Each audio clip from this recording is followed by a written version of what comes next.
Hello and welcome to the Arrivals Podcast. I'm your host, Merelise Wilson, and today I have Alexi Leal with me. Hello. Hi, I'm so excited you're here. I'm so excited to be here. You're one of my oldest friends from college. We met, 2008. Oh my gosh. So how many years? 17. Is that right? Did I do that math right? Yeah. 17 half years our ago. life. Yes, that's right. That's insane. It's crazy. Little did we know we'd have all these babies. I know. We're going on, it'll be 6 next year between the two of us. Yes. That's crazy. So you had your first before I had mine, and I leaned on you a lot. I think we are like a very similar minds when it comes to birth and breastfeeding and a lot of things just kind of baby related. Mm-hmm. And so I feel like I leaned on you a lot throughout my pregnancies and postpartum and just asked for your advice. And you were always just so wonderful and helpful. And I'll never forget like everything you did for me with my first when he was born. Yeah. And just like, I think I texted you, I don't know, on average 15 times a day those first like couple weeks. I'll never forget when you came when you were pregnant and sat on my couch and you were asking me so many questions. And I'm like, right. I don't know that I can give you all this advice, but I'm going to try. And then you had your beautiful birth experience after that. Yes. But I'm excited to talk about your birth experiences today. Yes. So where do you want to start? I'll start with Emma Grace. Okay. So I have 3 kids and Emma Grace is my oldest. She literally just turned 7. Happy birthday, sweet girl. I know. I can't believe she's 7. So she was my Chicago baby. Mm-hmm. And so we were living in Chicago when I was pregnant with her, my only Chicago baby. And we had an interesting birth experience or entire pregnancy because I had gestational diabetes with her. Mm-hmm. And that was a whole new journey for us. I didn't know anybody who had gestational diabetes in our generation. And so that changed a lot of the things that I wanted out of birth because there's a lot of stipulations that they put on a gestational diabetic baby.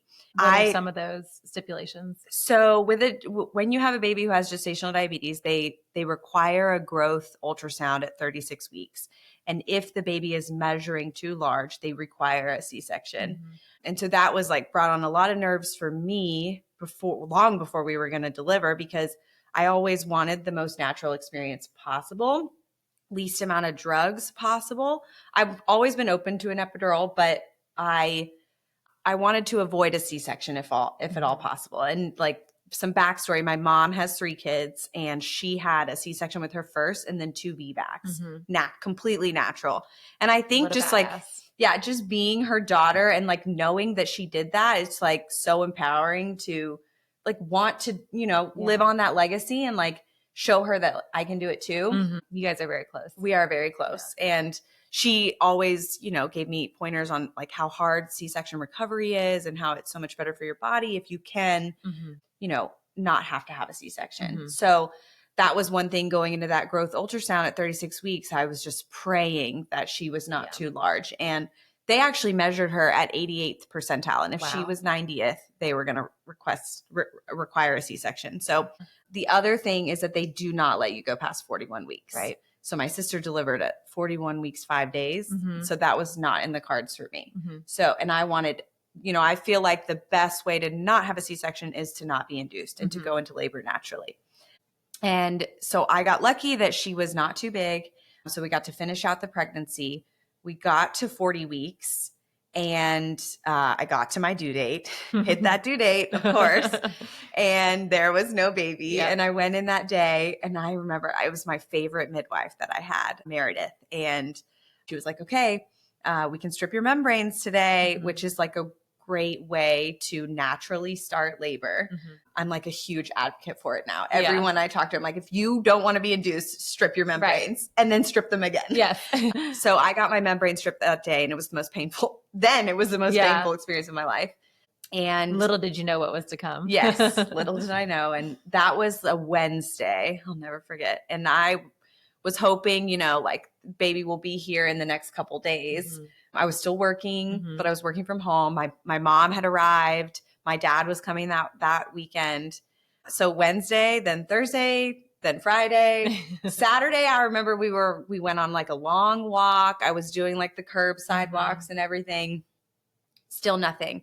I also had a doula with my first. It was the only one I had a doula with. And she was amazing. She gave me so many great pointers in the beginning of just like knowing the signs of labor. And I was able to text her. And she told me, she's like, because they strip your membranes, this baby is going to come in within the next week. Like, don't worry about the 41-week rule. Yeah. So Saturday, she told me do lots and lots of walking, lots of curb walks, which we did, and still nothing. And I remember we woke up Sunday morning and I had the bloody show. Yeah. I don't know if can I say that? Yeah, of course. Okay. And Can so say anything. everything was in my panties, and I sent the picture to the doula, and she was like, okay, it's showtime. Yeah. And she's like, it's going to, we don't know how quickly it's going to progress. So just go about your day. So in the terms of natural, like, I'm like, I will call the doctor last. Yeah. Because I'm like, I don't want to come in. And so that day we went to church. Like, I'd had the bloody show because I didn't have any contractions or anything. Yeah. Then after church, we went on a walk, and that was when the contractions started. I think they started at like 1 p.m. But they were far apart. We weren't timing them. And I thought that they were painful at the time, and now I know that they were like nothing. Yeah. And so leading up to that point in time, what else had you done to kind of like prepare or plan to have a natural birth? You said you hired a doula. Yeah. How did you decide to do that? What else did you kind of do to prepare? So I don't know how I like made the decision to get a doula. I think I read a lot online that a doula, especially with, your husband is your biggest support system in labor, but he had never been through this, just like me. And I had no idea what I was going to be like. I had no idea my pain tolerance. And so we wanted to kind of take some of that guesswork out and have somebody who has been through this and has helped people. And when we met with, her name was Leah, we met with her, and we just clicked, and she had been through like over 100 births. Yeah. It was insane. And she had 3 kids of her own.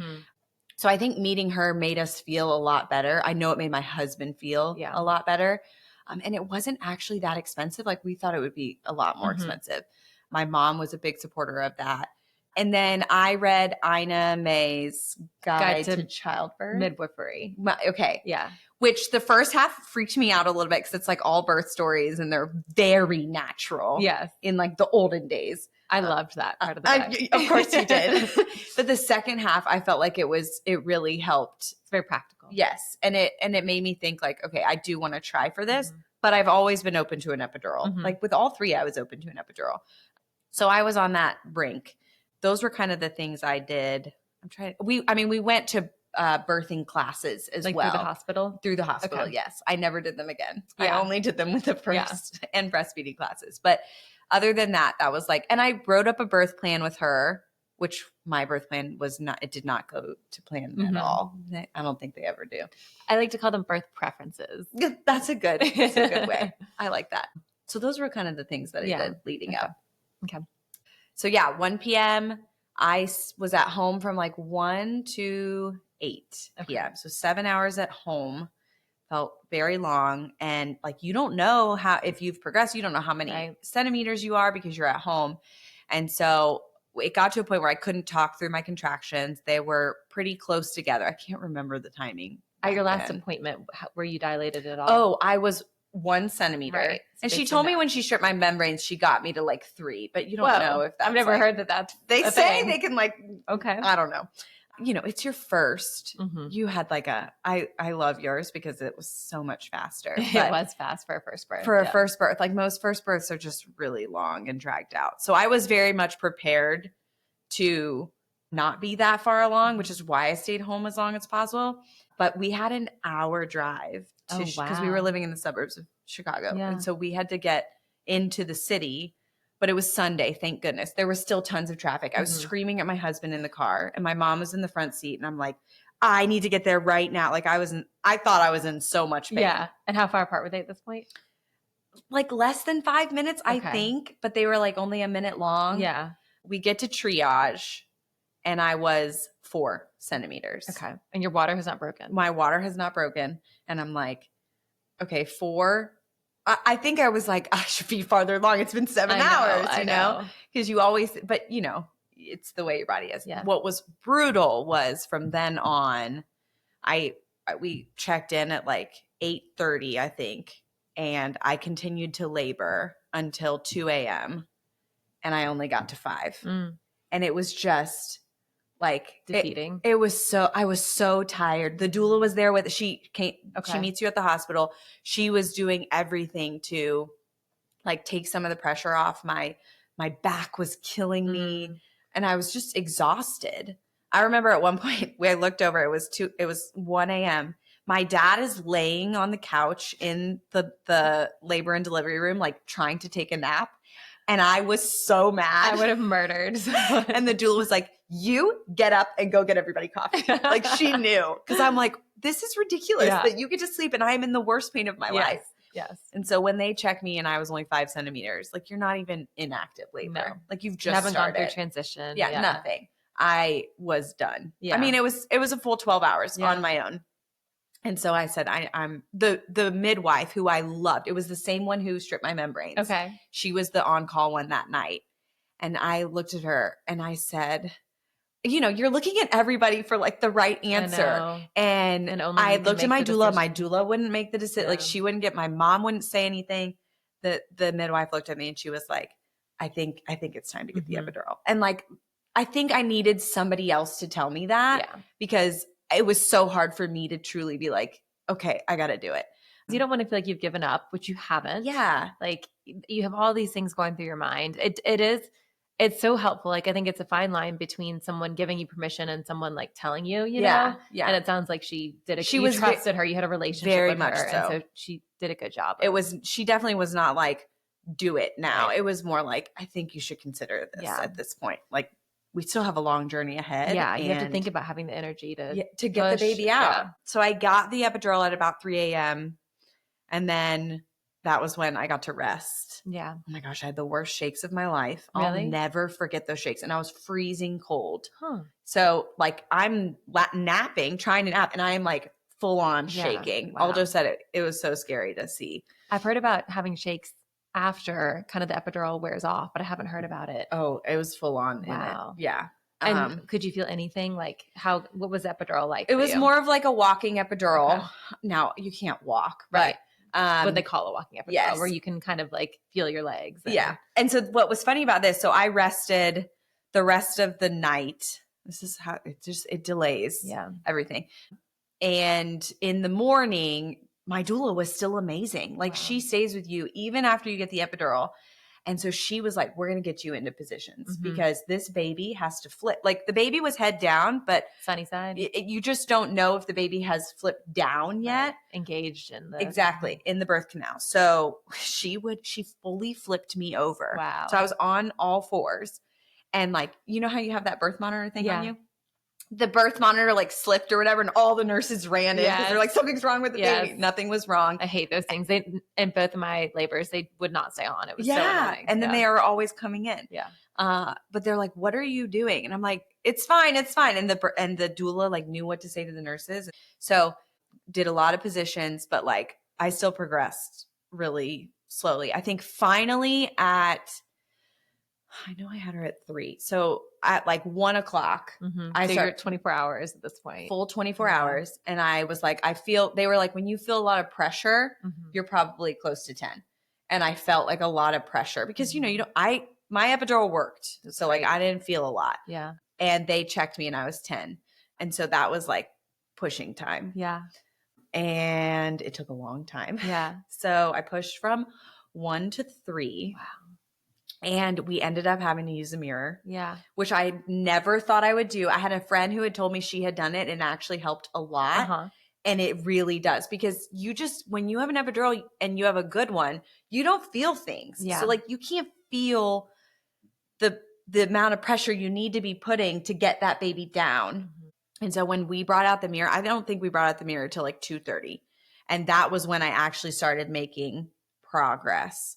And there was never, I was starting to get concerned because like, I remember I didn't want a C-section and they don't let you push for I was going to too ask that. long. But how was her heart rate was fine. Her heart rate was fine. Good.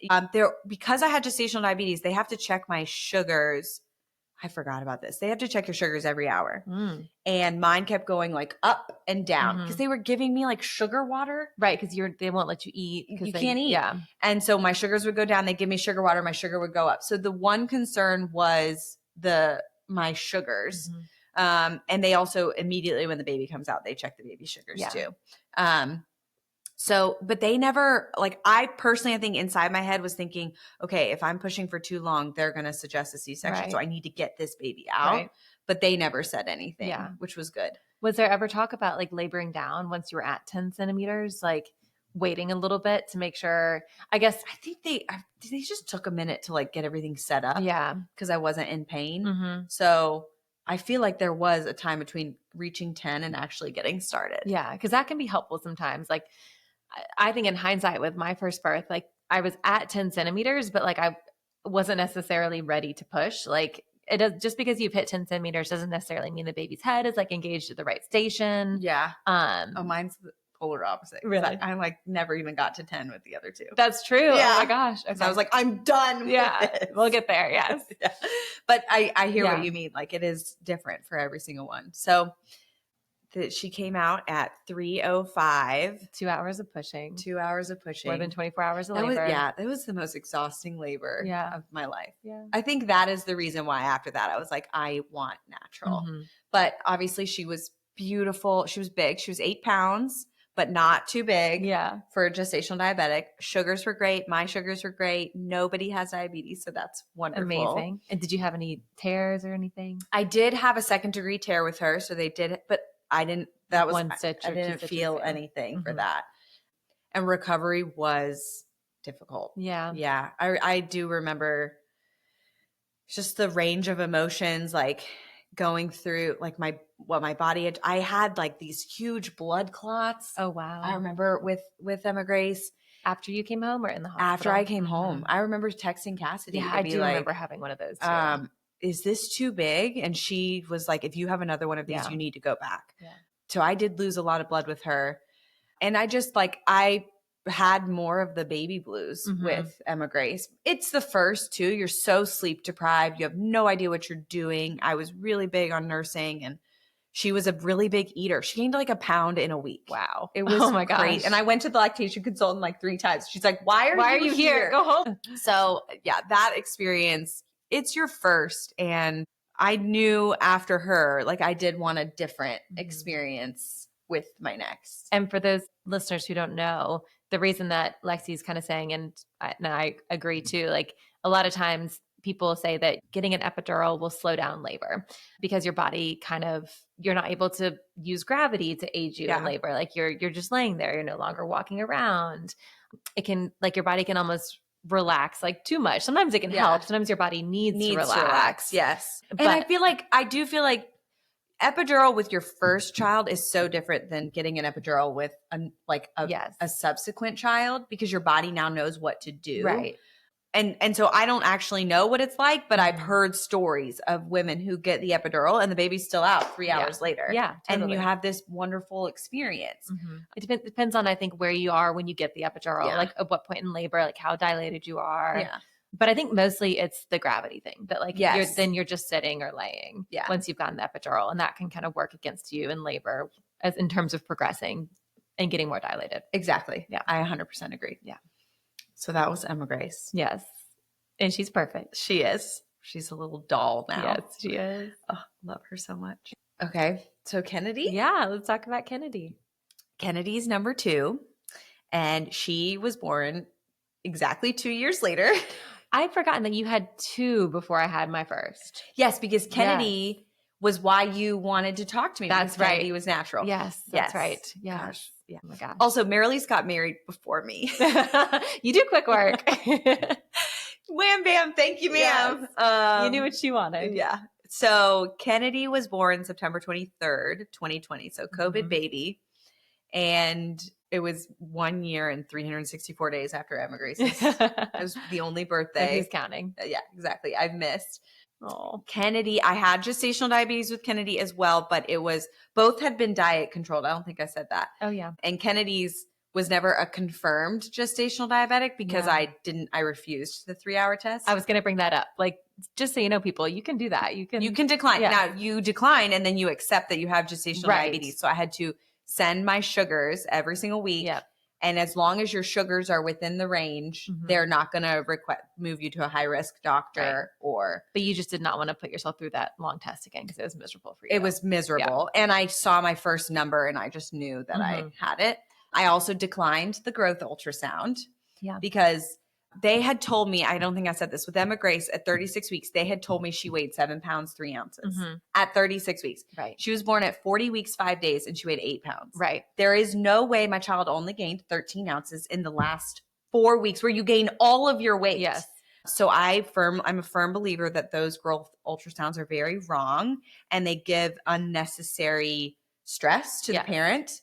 Also, they had found like a potential heart defect in Emma Grace at that growth ultrasound, which ended up being completely nothing. Yeah. And I cannot even tell you the stress that put on me. Oh, I can't imagine. So I'm like very much against ultrasounds after 20 weeks. I mean, I've even had the ultrasound technician with both of my pregnancies was like, you know, these things are like 20% off. Yeah. And that can be a lot, especially when you're determining a C-section or not. Or induction or not. Yes, exactly. Now I am for non-stress tests. I do, and I had to do one with Kennedy. But so we knew it was going to had to be 41 weeks. I was very much anticipating I was going to be late again, and I was. So but I never get checked until my 40 week. I'm just nervous about infection and, you know, you're going up into the cervix. Right. So I'm just like, let's just check at 40 weeks. And for me, like mentally, I didn't want to start getting my hopes up. Yes. You know, when they tell you you're 2 centimeters at 37 weeks and then you don't deliver the baby until 40 weeks, like what does that do? Yes. So then you're just anxious for 3 weeks. Yes. Yeah. So 40 weeks, hit the due date.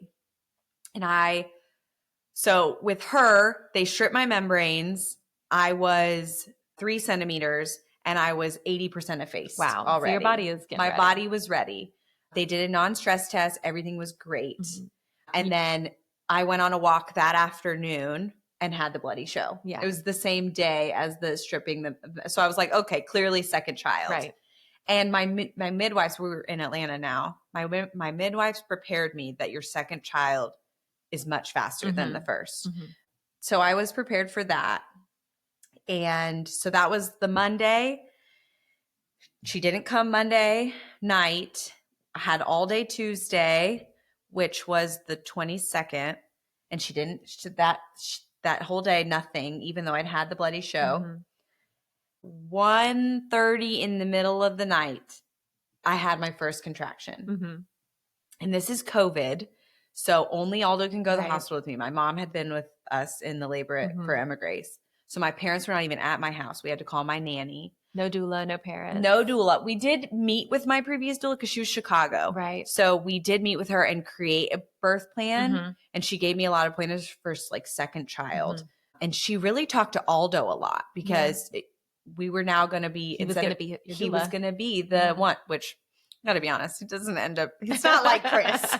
He does great. He's just, he is not made to be a doula. Chris is a natural born male doula. Maybe Chris could come for my fourth. Yeah. I'm going to start hiring him out. Make some extra cash. So we had met with her, but we weren't planning to have anybody with us because it was COVID too. You couldn't have another person. And my first contraction hit at 1:30. And I went and took a shower and I had Aldo time them while I was in the shower. And they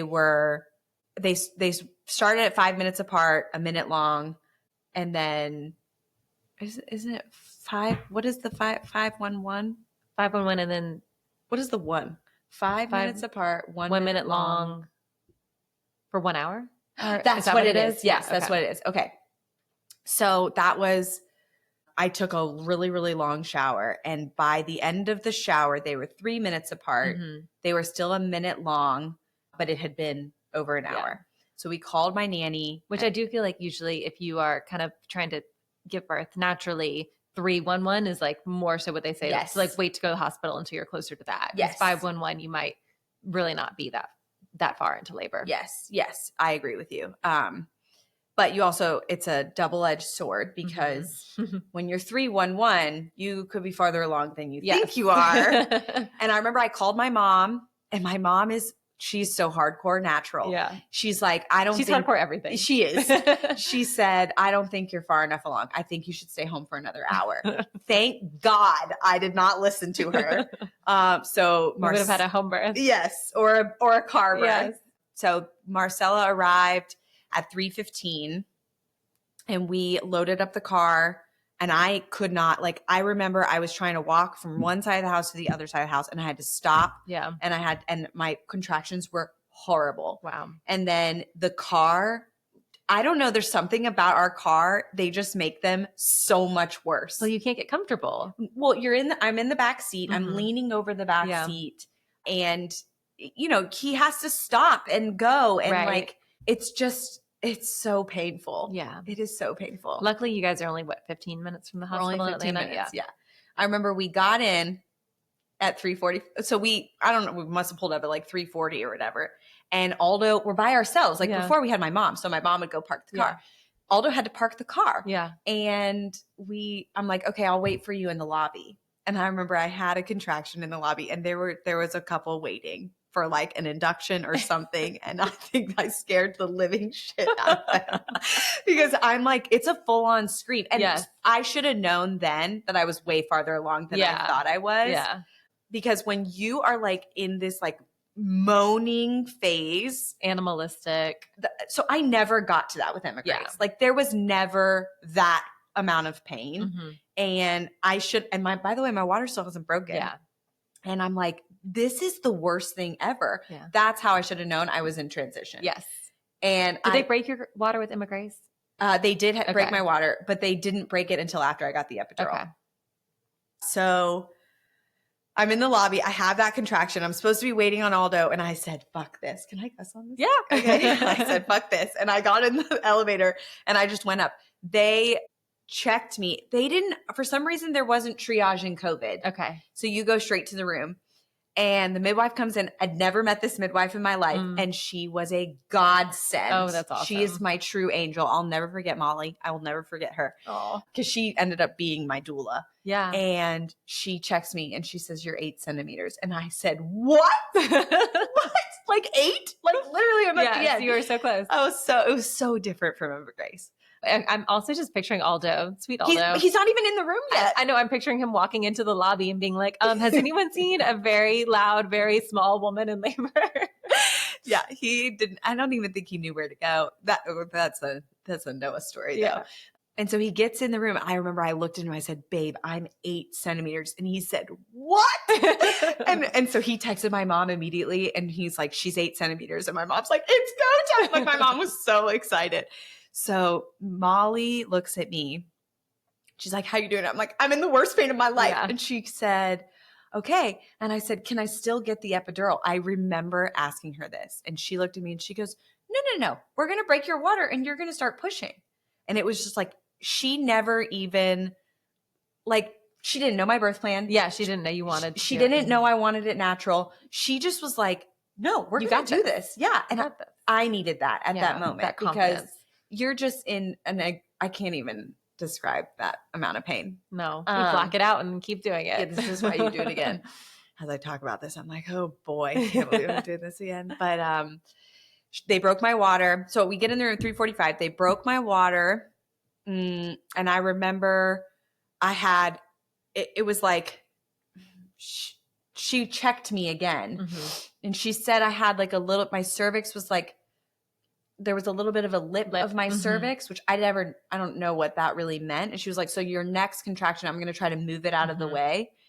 And she was like, when I did the next contraction, I pushed a little and she was like, oh, okay. I think it's time. And I was only 9 centimeters. Yeah. She's like, it's go time, which the other thing about her, I know I was 8 centimeters. She never left the room. Yeah. Like once I got in there, she never left my side. That's awesome. And I needed that. Like I remember at one point I was leaning over the bed and I was like, the contraction was so painful that I was like, like that. And she was like, lower your voice. Like because when her instruction was that if you like do those high pitch voices that actually closes your cervix. Right. Mm-hmm. The low pitch can open your cervix. Yeah, totally. If you think about it, when you make like a high pitched noise like that, your body like tenses. Yes. But if you make a low pitched noise, you can feel like your body relax and open. Exactly. Yeah. So it was stuff like that. And then she was kneading my back. Like, wow. so She sounds amazing. She was amazing. She was like what are they, like carpe diem? What is it? Per diem, a per diem midwife. Oh, wow. Because she just had kids. Carpe diem. Yeah, I was like, that's not, it can't be right. And so all she did was deliver babies. Wow. She never did in office. Wow. And that midwife, clearly was a calling. It was. Yeah. It was. Oh, she was so amazing. So that after that 9 centimeter, like little push, I just started pushing, and I don't know how many pushes it was. Like with Kennedy, I cannot remember. All I know is that it was fast. Mm-hmm. Did you feel the urge? Like, did you feel like your body, like you could not hold back?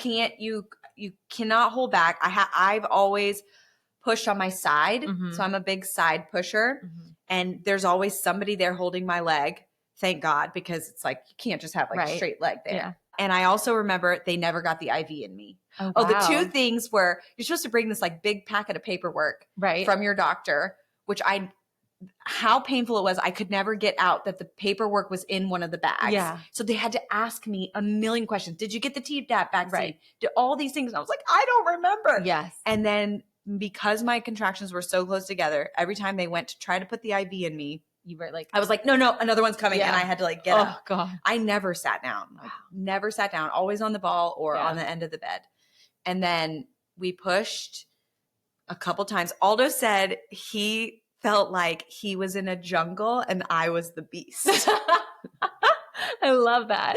And she was born at 4:57 a.m. So we got to the hospital at 3:45. She was born an hour and 15 minutes later. That was close. Full labor was 3.5 hours. Thank goodness you didn't listen to your mom. Thank goodness. Which, by the way, with the third one, she kept her mouth shut. Yeah. And I was like, I'm going to the hospital. Wow. That's incredible. That is so fast. It was so fast. I think like to qualify for precipitous labor, it has to be like 3 hours or less. But like you were pretty dang close. What's precipitous labor? It's basically extremely fast labor. Like when your contractions from contraction to birth is like 3 hours or less. Oh, that's Noah. Yeah. Oh, we'll get there. Yeah. I did not know that. Yeah. Oh, wow. It's intense. It was so fast. I do remember I had to get up to pee like very soon after she was born, and I almost fainted. So I do understand why they give you an IV to give you those fluids. They like shoved ammonia in my face. Oh wow! And because I was sitting on the toilet and I was like, you can feel yourself about to pass out. Yeah. I'd never felt that before. And they stuck that stuff in my face and it was instantly better. Wow. And then I ate food because I was so hungry. Did you with both of them, I guess, did you do like a golden hour afterwards? Yes. Did they latch in the delivery room? I'm blessed that I've had 3 golden hours. I know that is truly a blessing. And I know not everybody gets that. And with Kennedy, because it was COVID, they want to take the baby out of the room for you to get tested. You're supposed to get tested while you're in labor. So that you don't have to worry about this. But because my labor was so fast once I got to the hospital, they wanted to test me for COVID after she was born. Yeah. And they said they needed to take the baby away for like an hour and a half. And I looked at them and I said, no, I decline. Yeah. If I have COVID, I'll wear my mask. Yeah. Because I'm not being ripped of that. When my child is perfectly healthy, I'm perfectly healthy. We are gonna be together. Right. And if you have COVID or not, you're still gonna take that baby home and nurse and do all the things. Her everything. Yes. So there was no question in my mind. We had the golden hour. She latched. I could tell from the start something was up with her latch. And so, Kennedy. Yeah, we knew. I mean, I didn't know at the time. We ended up figuring out she had a tongue tie and a lip tie. Because with Emma Grace, it like never really hurt. Kennedy, it like hurt immediately. My nipples looked ridiculous. Lipstick nipple. Yes. Oh yes. Oh, my gosh. But that was Kennedy. And so she was born the 23rd. They kept me all day.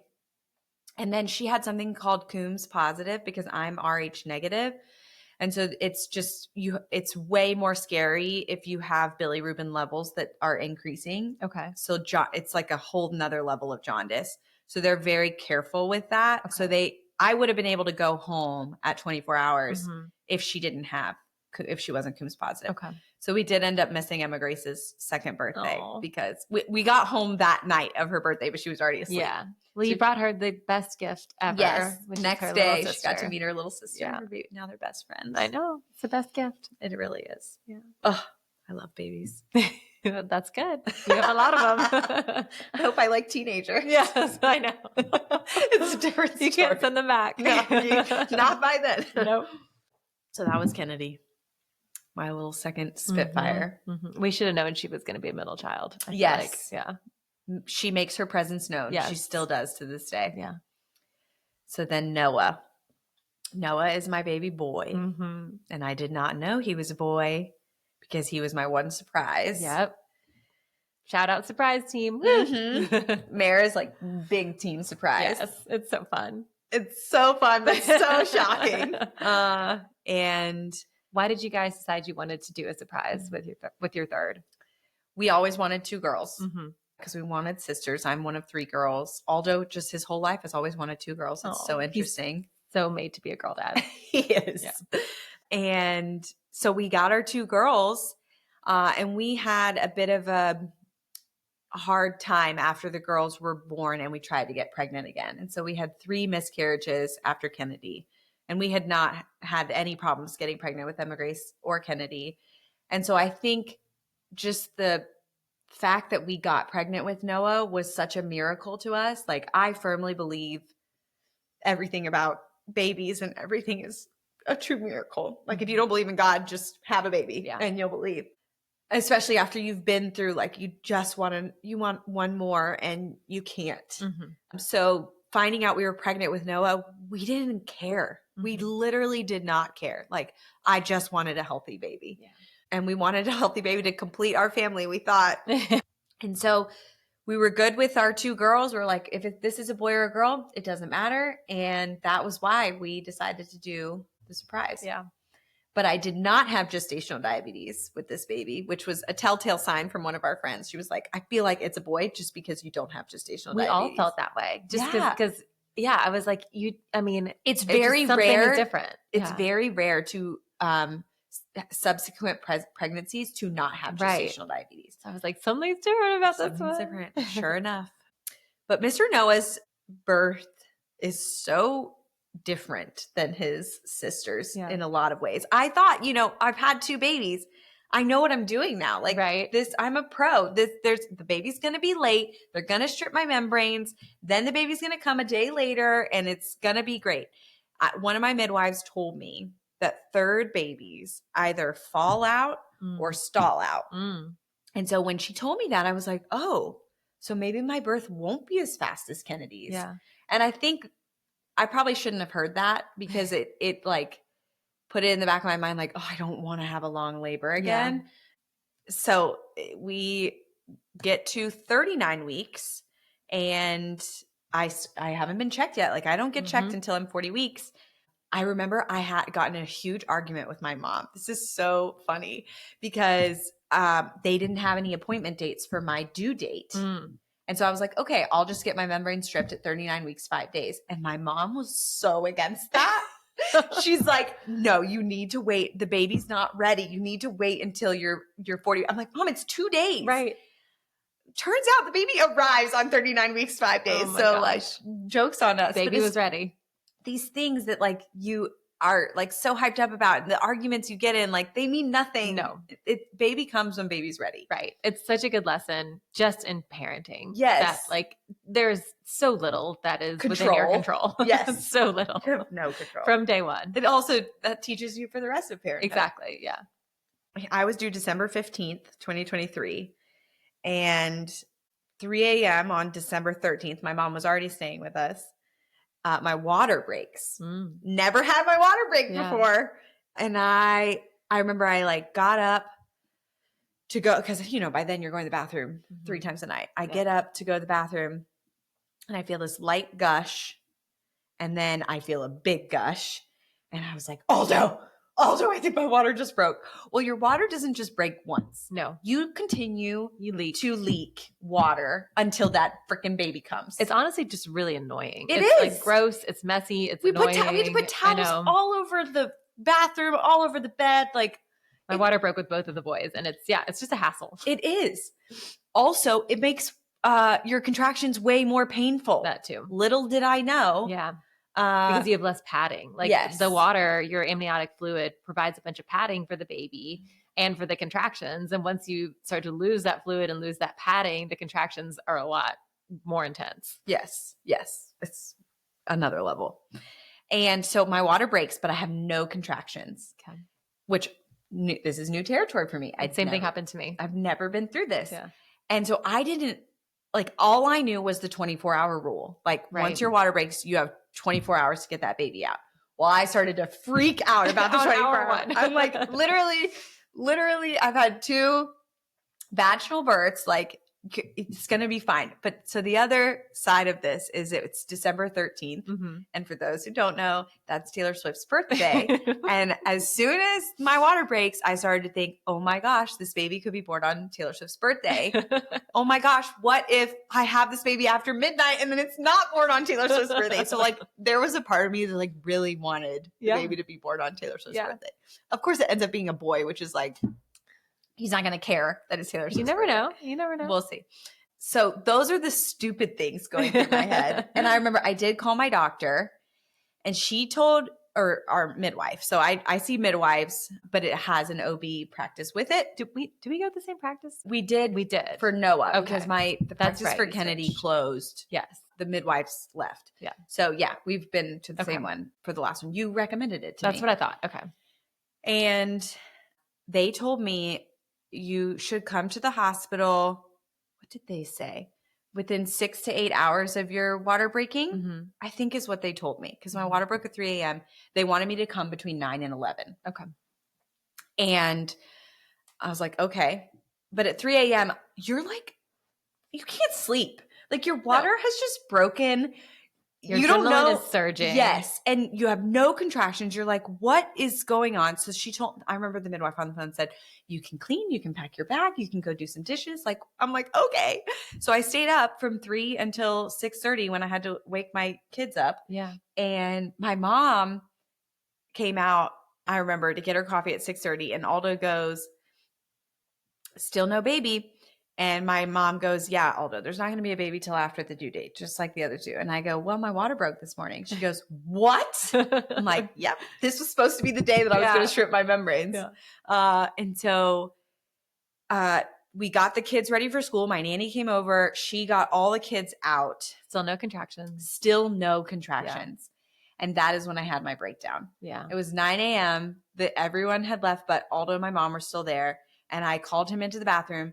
And I had done a 1-hour power pumping session, 15 minutes on, 15 minutes off to try, because the midwife had said that pumping can help. Nipple stimulation can help induce contractions. Yes. And there was nothing, not even any sign of a contraction. And I was bawling my eyes out.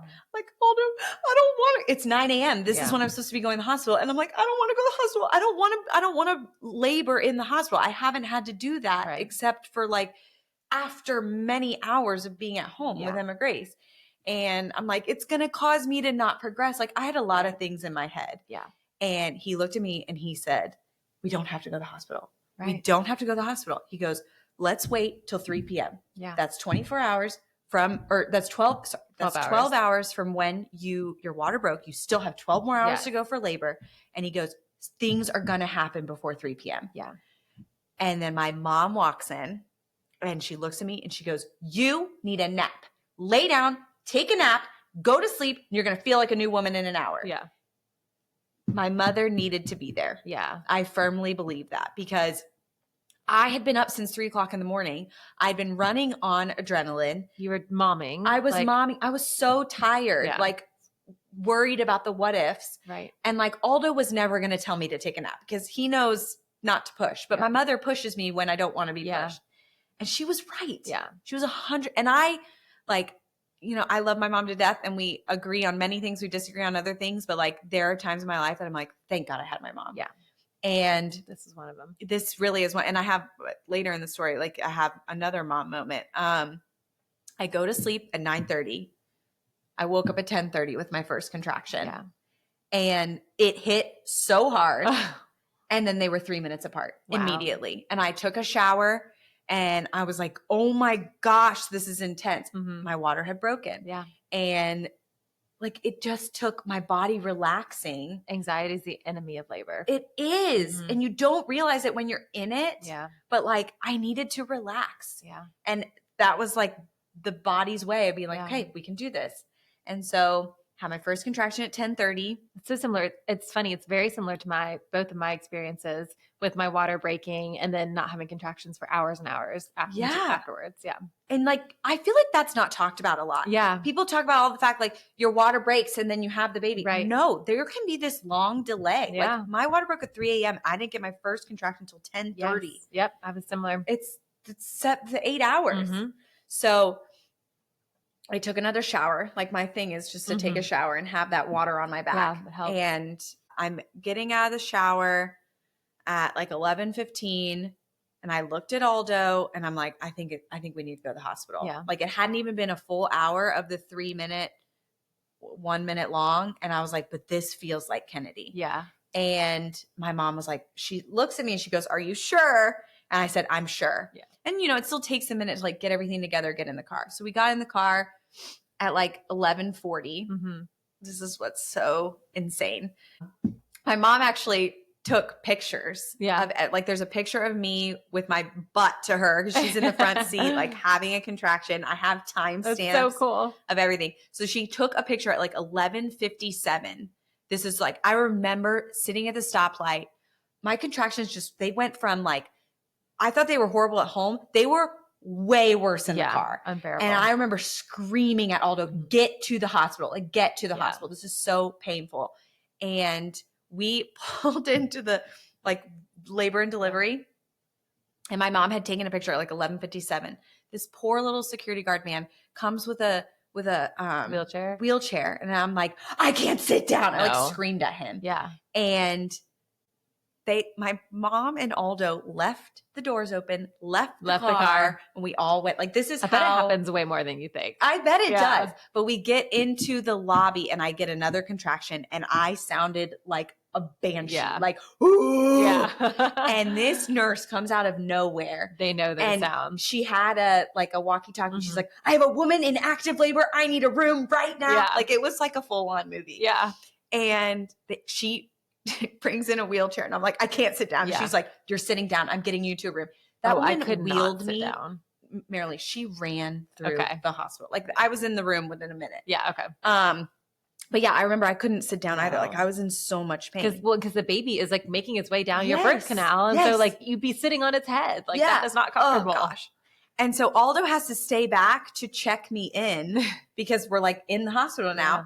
He cannot remember the name of my practice. Oh no. And they're like, what's the name of your wife's practice? He's like, I have no idea. And so he has to search his email. Oh my God. Meanwhile, my mom goes into the room with me. The car is left on with the doors open out in the like roundabout. Yes. Yeah. And my mom gets in the room. It was December, so it was cold, and I had worn these stupid fake Uggs. I love this story. They have these like buckles. They're from Costco. Yeah. They have these buckles on the side. And, they want you to get into the gown and everything. And my mom, I couldn't get my shoes off. And I was like, Mom, help me with my shoes. My mom is like unbuckling the Ugg. You don't have to unbuckle them. You can just pull them off. Yes. She only ever got one on. So I delivered with one Ugg on. Well, also, like, you like to get butt naked when you deliver. I could not put the gown on. Yeah. With Emma Grace, I wore the gown. But with Kennedy and Noah, I'm butt ass naked. Yeah. Like, my mom has all the pictures, and they're for nobody to see because there's literally everything. So they check me, and they're like, she's 7 centimeters. And I'm like, oh, I'm only 7? And my mom's like, I'm running to get Aldo. And she like leaves because my mom knows like 7 centimeters without your water broken. Like that could be 10 minutes. Right. And so she runs to the hallway. I'm left alone. Wait, did you get the other Ugg off? I think she did. I don't think I delivered with just one Ugg on. I think maybe one of the nurses helped. Okay. But yes, my mom could not get it off. It was not my mom. And then the lady who wants to do my IV, it was like, I felt like it was Kennedy 2.0. I screamed at her at one point. I'm like, get it in now. Because it's like your contractions are coming so fast. Yeah. Like I can't sit here and wait for you to get a needle in me. No. And she did get that one in, thank goodness. And so we had a midwife who I'd never met before. I remember her coming in. And by the way, I arrived at noon. And she said, were you hoping to have an unmedicated birth? And I was like, I mean, I want to try if I can, but like, if I can't do it, I'm fine with an epidural. And that was basically all she said to me. Like, she left the room again, and I continued to labor, and Aldo got in, my mom got in, and I thought my pain with Kennedy was bad. This was like another level. Yeah. I remember looking at Aldo and being like, I never want to do this again.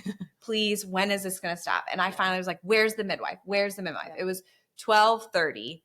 And I said, where's the midwife? She came in, and I looked at her and I said, how much longer? I can't do this much longer. Yeah. And I had not been in labor that long, but it was so painful. And they were so fast. Like, I never got a break. Yes. Oh. And that is when you're just like done. And she looks at me, she goes, the baby will be here in the next 30 minutes. Okay. And I looked at her and I said, fuck that. I said, fuck that. I think I screamed the word fuck like 100 times in this labor. And I just started pushing. I was like, fuck all of you people. I want this baby out of me right now. Wow. Pushed him 3 times and he was out. Oh my God. My mom, I remember I was pushing the second time. The midwife is not saying a thing. She's not giving me any updates on my progress. Like, I needed encouragement. Right. My mom is the one who went and looked. And she's like, I see the head. Yeah. I needed that. Did the midwife try to stop you? Because I know sometimes it can be like a little bit dangerous to push if you're not dilated. Yeah. But also dilation is a bit subjective, like depending on the size of the hands, whatever, like the expertise of the doctor or midwife. So like, obviously your body was ready, like to get this baby out.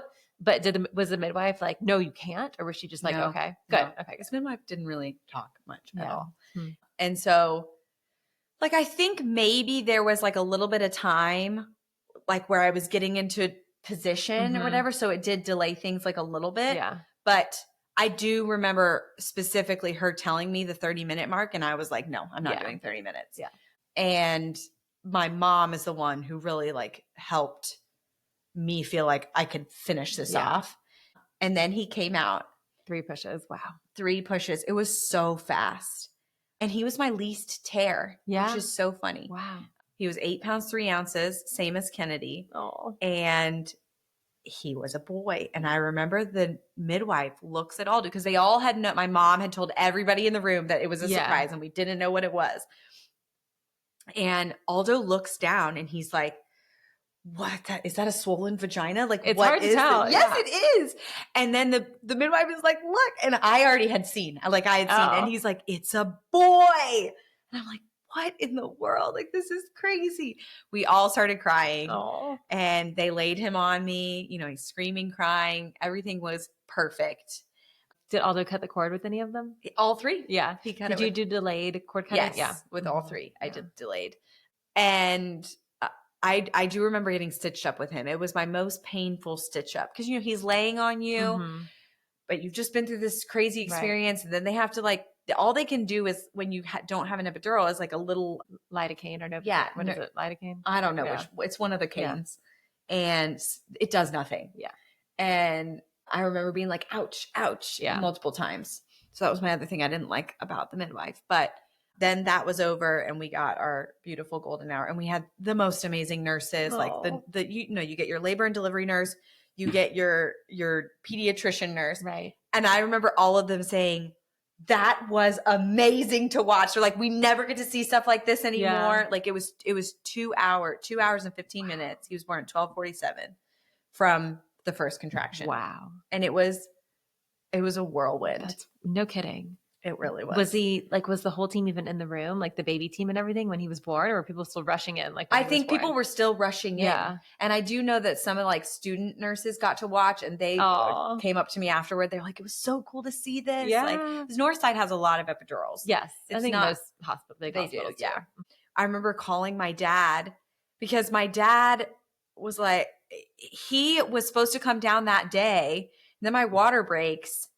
And then he's like, okay, so it's going to be by the nighttime that the baby's coming. We call him. We're like, the baby's here. I remember texting all of you. Yes. You were like, the baby's already here? We were like, what? Yeah. Oh. And he cried when we told him it was a boy. He got his first grandson. Yeah. So that was really sweet. And his middle name is your maiden name. So I'm sure that was special to your dad. Yes. Yes. It was really fun. And then I just remember I had the best postpartum with him. I don't know if it's because like by then you have been through multiple or we just had a really great breastfeeding experience. I mean, we didn't sleep at all, but still with the no sleep, I remember 2 weeks in, I looked at Aldo and I was like, I could do this again. Whereas like when we were in about that 2-week mark. I don't know. Something about that 2-week mark. You're on like a high. Yes. My 2-week mark with Emma Grace was the polar opposite. Yeah. I was a full-on basket case. Same with Kit. But with Ford, I was like, I could do this. Yeah. Chris was like, shut up. He's like, no, I'm done being your doula. So now baby number 4 is on the way. Yeah. And we'll have an April story. And the plan is to? The plan now is don't have the baby at home or in the car. I think that's good. They're getting progressively shorter and shorter. I do think with this one, if God willing, I get to have my first contraction at home, I think we'll leave very soon after that. Do? Okay. Yeah. I think now I'm older. I'm a little bit wiser and I'm like, I don't want to risk a complication at this stage. Like I am very natural, but I'm also like a healthy baby, healthy mommy is the most important thing. And so I've had my 2 natural births. If my 4th one doesn't turn out to be natural, I'll be okay with that. Yeah. But I'd also love natural just because then I get, you really bounce back a lot faster. And that is so wonderful. So we'll see what's in store for me. Out of your 3, which one was your favorite? Noah. Yeah. Noah was my favorite.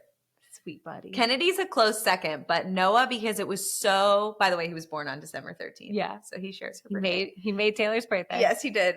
I also think because I was like expecting it to be so long, I was also expecting to follow the girls. Like he was going to be late.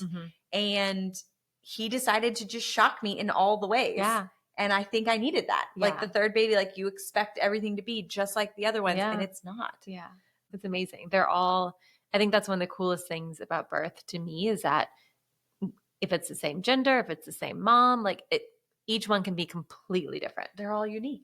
Just like the little humans that come into the world. Exactly. Yeah, I know. It's so cool. And then they like bloom into these beautiful little humans. I know. I do sometimes feel like birth is representative of like what their little personalities end up being. Ooh. I don't know. Like I feel like with me at least, Kit it was a slow labor. He did not want to come out. And that boy has been glued to my side ever since. It's such a mama's boy. And then with Ford, he was like much faster, more intense, like came out like wailing. And he's been that way ever since. Like he's just like such an intense, loud, like, do first, ask second baby. Also that second child. Yes, that's true. Classic second child. I don't know. I mean, the Emma Grace is being so long. She is my most like patient and calm child. Kennedy coming out so quickly. I thought so quickly at the time. Yeah. She's like still a spitfire. Yeah. Noah is my one he's on the fence, right? He's not even 2 yet.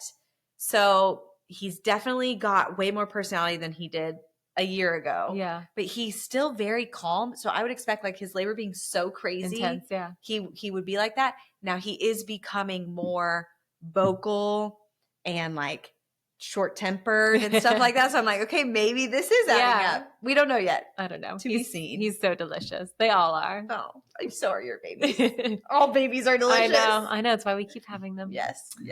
Well, I like to close by asking my guests to describe labor in 3 words or describe birth in 3 words. Oh, boy. Empowering. A miracle. Yeah. And like you're the ultimate sacrifice, I think is what I would say. Yeah. And then that continues on in parenthood. Yes. Yeah. Yeah. It's just the start of it. Actually, I think finding out you're pregnant is the start of it. That's true. That is very true. Talk about a sacrifice, pregnancy. Yeah. Pregnancy, labor, postpartum. It is the ultimate sacrifice. Yeah. But it's so beautiful. It is. It's worth it. Yeah. Oh, well, thank you so much for doing Thanks this for and for sharing your stories. I love you. I love this. Thank you. You've been listening to the Arrivals podcast. I'm your host, Merelise Wilson. Until next time.